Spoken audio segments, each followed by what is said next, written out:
வணக்கம் மாணவர்களே.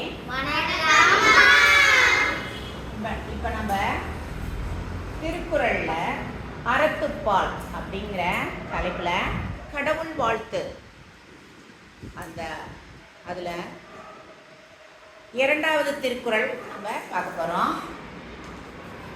கற்றதனாலாய பயனென் கொல்லால் அறிவன் நற்றால் தொழாகினேன்.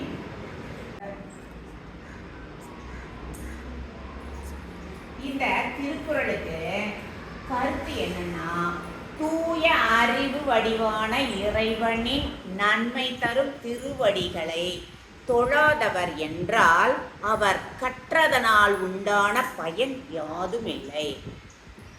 அதாவது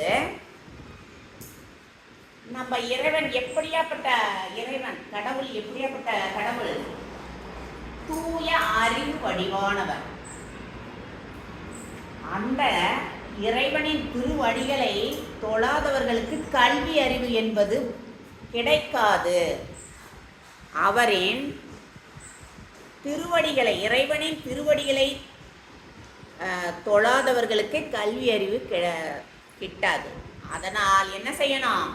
இறைவனின் திருவடிகளை தொழ வேண்டும். தொழுதால் மட்டுமே கல்வி அறிவு ஒரு மனிதனுக்கு கிடைக்கும். அதாவது குறளுக்கு கருத்தாகும். புரிந்ததா மாணவர்களே?